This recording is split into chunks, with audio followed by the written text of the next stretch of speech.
দর্শক সকলকে আমন্ত্রণ জানাচ্ছি আরটিভির চিকিৎসা বিষয়ক নিয়মিত আয়োজন মেডিক্যাফে অনুষ্ঠানে পাওয়ার্ড বাই নেভিয়ান। আজকে আমরা কথা বলবো মৃগী রোগ ও মানসিক স্বাস্থ্য সম্পর্কে।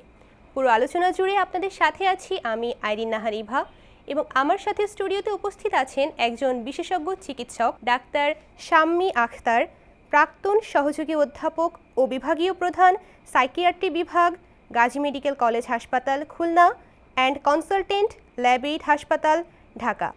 ম্যাম, আপনাকে স্বাগতম আমাদের আজকের আয়োজনে। ধন্যবাদ। আসসালামু আলাইকুম। আপনাকে স্বাগত এবং দর্শকদেরকে স্বাগত জানাচ্ছি। ম্যাম, আজকে আমরা কথা বলবো মৃগী রোগ এবং মানসিক স্বাস্থ্য সম্পর্কে। প্রথমে আপনার কাছে জানতে চাইবো যে মৃগী রোগ কি শুধু শারীরিক সমস্যা নাকি মানসিক স্বাস্থ্যের সাথেও এর সম্পর্ক আছে? ধন্যবাদ একটা সুন্দর প্রশ্ন করার জন্য। মৃগী আসলে একটি স্নায়বিক রোগ।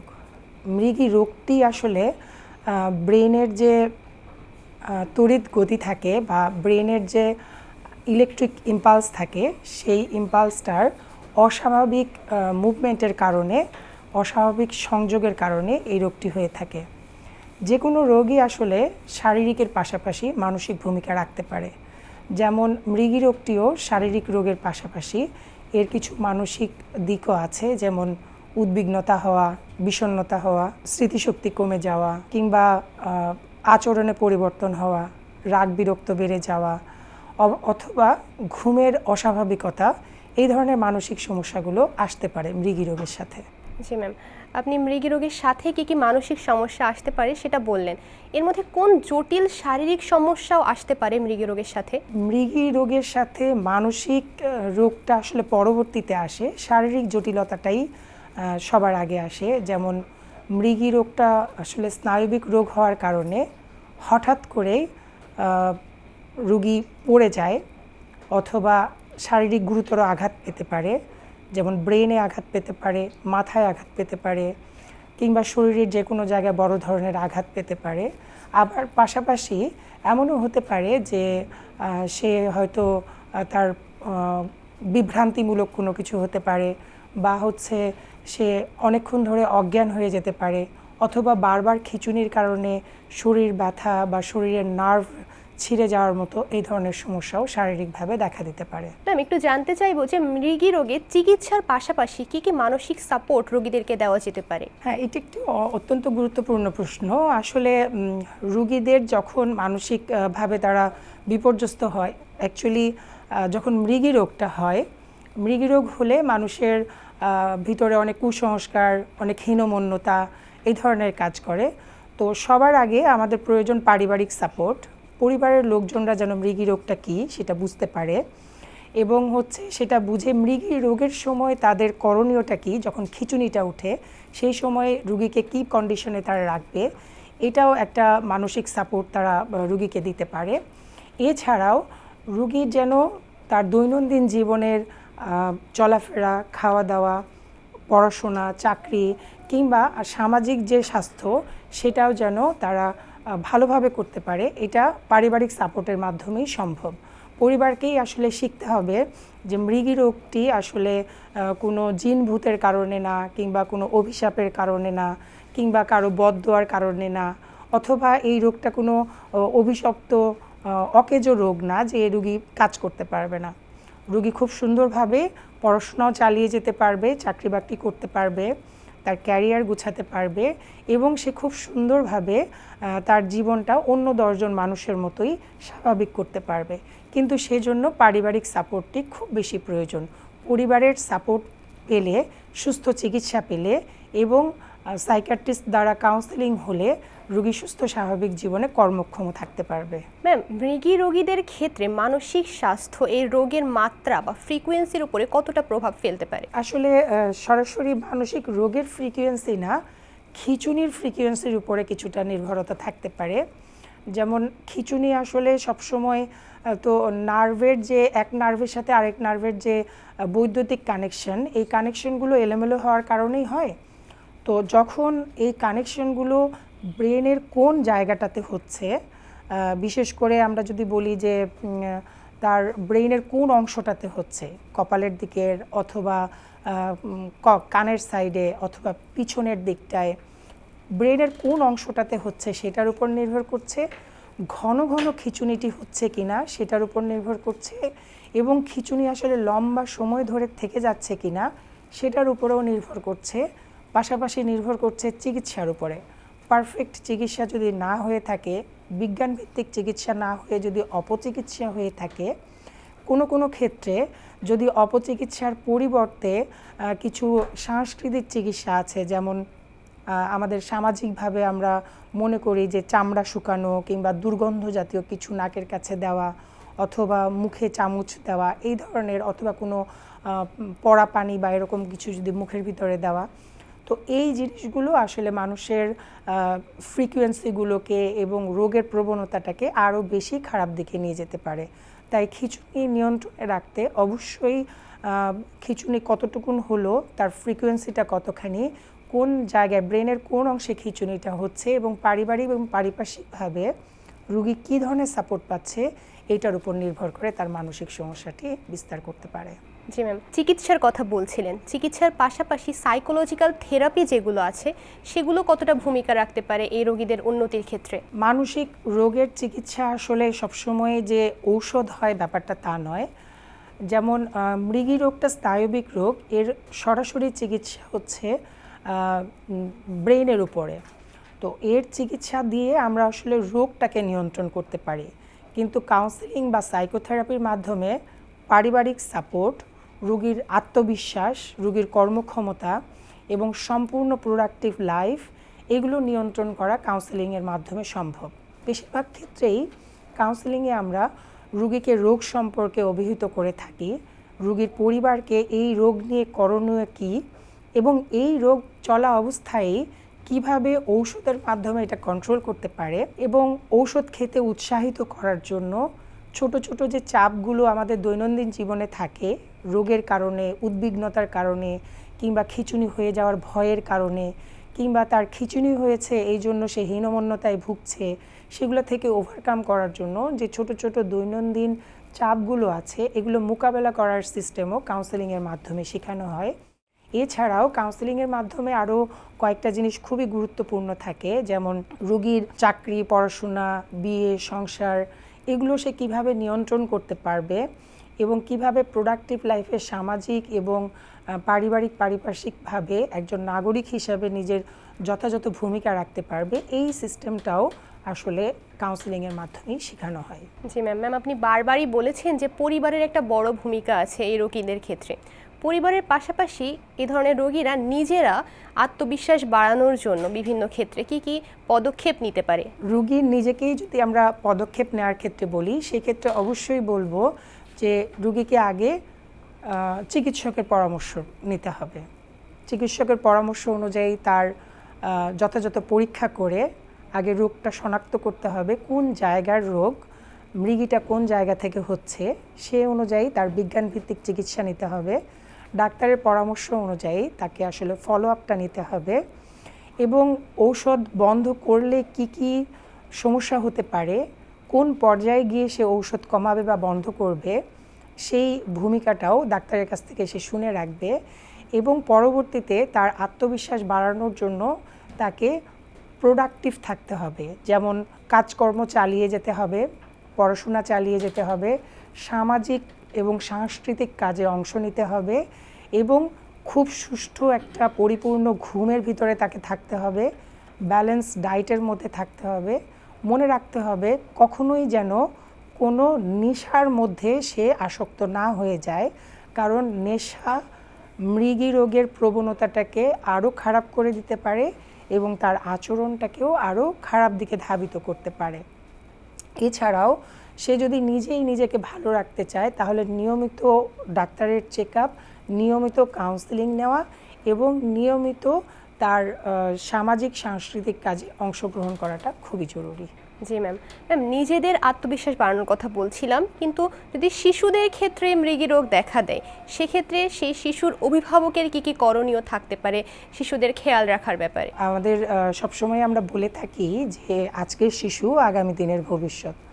যদি শিশুর আজকে মৃগী রোগ থেকে থাকে, তাহলে অভিভাবকদেরকে খুব যত্নশীল হতে হবে রোগীর ক্ষেত্রেও, এবং তার এই রোগের সম্পর্কে সব ধরনের শিক্ষা তাকে নিতে হবে। যেমন খিঁচুনির সময় সে বাচ্চাকে কিভাবে রাখবে, যেমন খোলামেলা আবহাওয়াতে রাখবে, তাকে কাত করে শুইয়ে দেবে, ভুলেও মুখে যেন কোনো কিছু না দেয়, চাপাচাপি মেসেজ এই ধরনের কোনো কিছু যেন না করে। এবং খেয়াল রাখতে হবে বাচ্চারা যে স্কুলে যাচ্ছে বা বাচ্চার টেক কেয়ার যারা করে তাদেরকেও যেন এই মৃগী বা খিঁচুনি রোগটি সম্পর্কে জানানো হয়, যাতে বাচ্চাকে তারা তদারকি করতে পারে। এছাড়াও সবসময় বাচ্চাকে মানসিক সাপোর্ট যেন প্যারেন্টসরা দেয়, প্যারেন্টসরা যেন এটাকে মনে না করে যে এটা একটা কুসংস্কার বা এটা একটা অভিশাপের কারণ। অথবা অনেক প্যারেন্টসরা আছে যে পার্থক্য করে যে যাদের মধ্যে মৃগী রোগ আছে তারা মনে হয় একটু আলাদা, যাদের মধ্যে মৃগী রোগ নেই তারা মনে হয় আলাদা। তো এই ডিসক্রিমিনেশনটা যেন না থাকে, এই পার্থক্যবোধটা যেন না থাকে, সেই দিকটাও খেয়াল রাখতে হবে।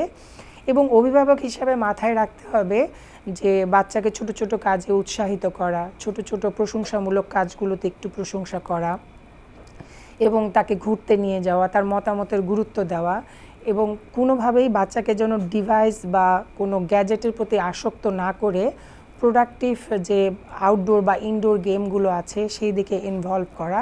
এবং গার্ডিয়ান হিসেবে তাদের মাথায় রাখতে হবে যে মৃগী রোগ যেহেতু বিকলাঙ্গতার কোনো রোগ না, তাই এই রোগের রোগী অন্য 10 জন রোগীর মতোই সব ধরনের কাজে অংশগ্রহণ করতে পারবে প্রোডাক্টিভভাবে। ম্যাম, আমরা আপনার কাছ থেকে অনেক গুরুত্বপূর্ণ আলোচনা শুনলাম, নিশ্চয়ই আমাদের দর্শকরা অনেক উপকৃত হবেন। এই পর্যায়ে সময় হয়েছে ছোট্ট একটা বিরতি নেওয়ার। দর্শক দেখছেন RTVর চিকিৎসা বিষয়ক নিয়মিত আয়োজন মেডিক্যাফে, পাওয়ার্ড বাই নেভিয়ান। সময় হয়েছে ছোট্ট একটা বিরতির, ফিরে আসছে বিরতির পর, সাথেই থাকুন।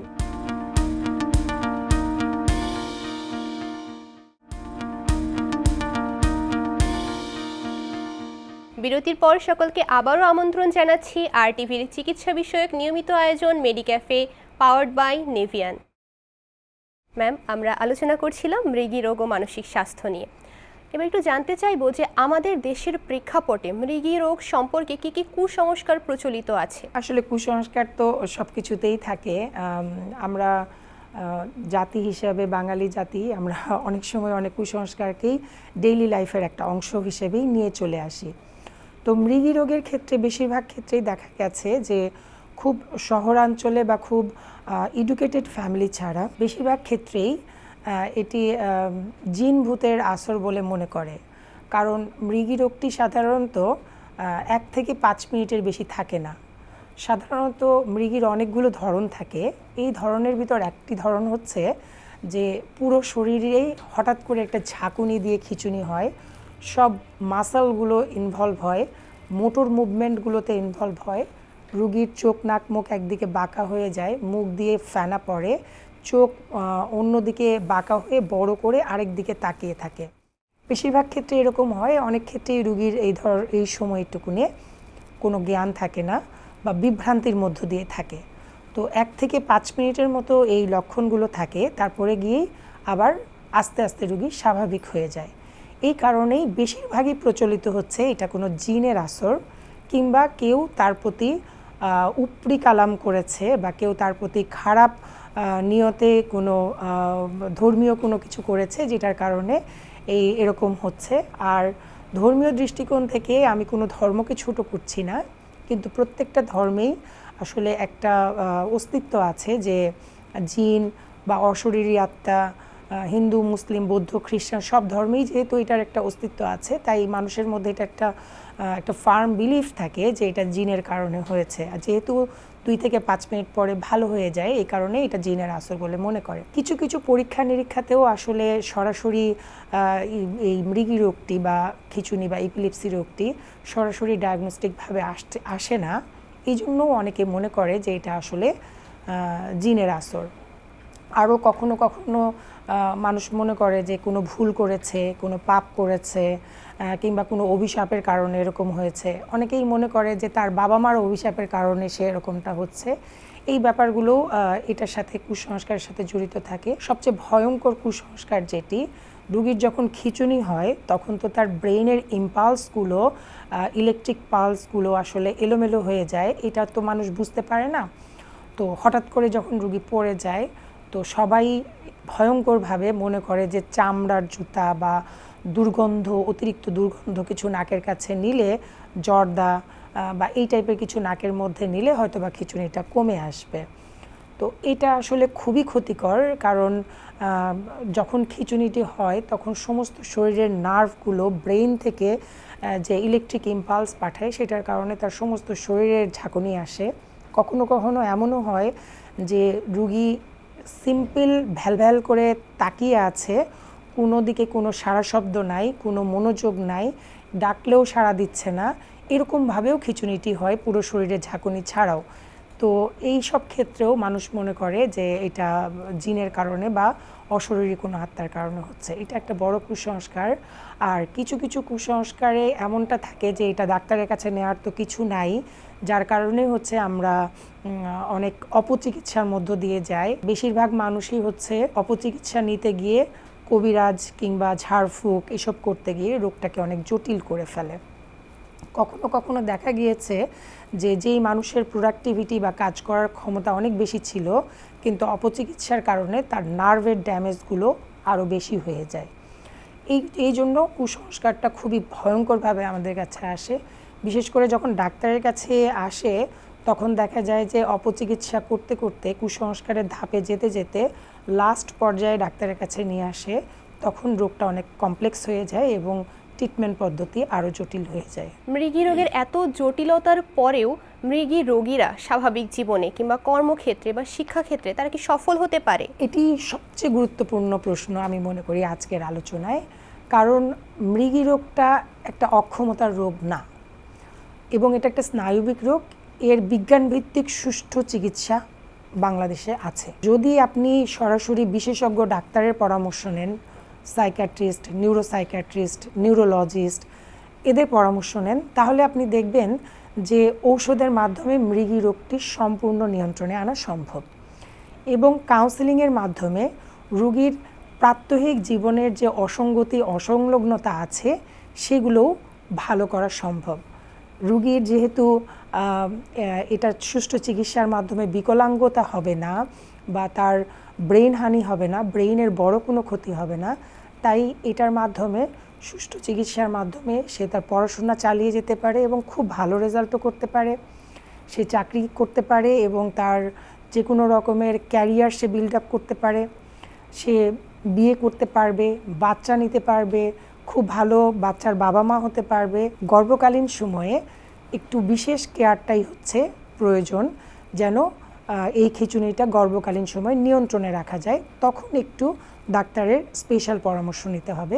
আপনি বললেন যে গর্ভকালীন সময়ে মৃগী রোগ যদি থাকে সেক্ষেত্রে একটু বাড়তি সতর্কতা অবলম্বন করতে হবে। এটাই জানতে চাইবো যে কোন সময়গুলোতে বা বিশেষ ক্ষেত্রে, যেমন শিশুদের ক্ষেত্রে বা বেশি বয়স্কদের ক্ষেত্রে বা গর্ভকালীন ক্ষেত্রে কি কি পার্থক্য হতে পারে লক্ষণে এবং তার সাথে টেক কেয়ার করার ক্ষেত্রেও? শিশুদের ক্ষেত্রে যেটি হয়, অনেক সময় 6 মাস থেকে 5 বছর পর্যন্ত যে খিঁচুনিটা হয়, এটা সচরাচর ফেব্রাইল কনভালশন বা জ্বরের তীব্রতা বা জ্বরের মাত্রার সাথে নির্ভর করে। আর বড়দের ক্ষেত্রে আসলে এটার কোনো নির্দিষ্ট বয়স সীমা কিংবা নির্দিষ্ট কোনো পরিস্থিতি সীমা এরকমটা নাই। বড়দের ক্ষেত্রে যেটা হয় যে বড়রা খিঁচুনি হওয়ার আগ মুহূর্তে তাদের অরা নামে একটা ফেজ থাকে, যেই ফেজটায় তারা বুঝতে পারে যে আমার কিছু অস্বাভাবিক ঘটতে যাচ্ছে। তো সেই ক্ষেত্রে বড়দেরকে একটু ট্রেন আপ করতে হবে যে তোমার এরকম কিছু হলে তুমি বসে যাবে বা শুয়ে পড়বে, যেন মেজর কোনো ইনজুরি না হয়, বড় কোনো ট্রমা না হয়, কিংবা আমাদের মাথা বা শরীরের যেন সেফ থাকে, বড় কোনো দুর্ঘটনা যেন না হয়। আর বাচ্চাদের ক্ষেত্রে বাচ্চারা যেহেতু বলতে পারে না, সেই জন্য আমাদেরকেই সচেতন থাকতে হবে বাচ্চার খিঁচুনি নিয়ন্ত্রণের জন্য, বা খিঁচুনি নিয়ন্ত্রণে করণীয় অভিভাবকদেরকেই নিয়ন্ত্রণ করতে হবে। আর গর্ভকালীনের যে স্পেশাল যত্নটা বলছি, সেটা আসলে যদি রোগীর আগে থেকেই খিঁচুনি থেকে থাকে তাহলে অবশ্যই গর্ভকালীন সময়ে ডাক্তারের পরামর্শ নিয়ে গর্ভকালীন সেফ যেই খিঁচুনির ওষুধগুলো সেগুলো সে নেবে এবং ডাক্তার যেভাবে পরামর্শ দেবে সেভাবে করেই ফলো আপ করবে। আর স্পেশাল যত্ন নেওয়ার ক্ষেত্রে বলবো যে খিঁচুনি বাড়তে পারে এই ধরনের প্রভোকিং যে ফ্যাক্টরগুলো আছে সেগুলো থেকে যেন রোগী দূরে সরে থাকে। ম্যাম, আমরা আজকের আলোচনার প্রায় শেষ পর্যায়ে পৌঁছে গেছি। আমি জানতে চাইবো যে আলোচনার শেষে আপনার দর্শকদের প্রতি কী কী পরামর্শ থাকবে মৃগী রোগ এবং মানসিক স্বাস্থ্য বিষয়ে। দর্শকদের যদি বলি তাহলে বলবো যে মৃগী একটি স্নায়বিক রোগ।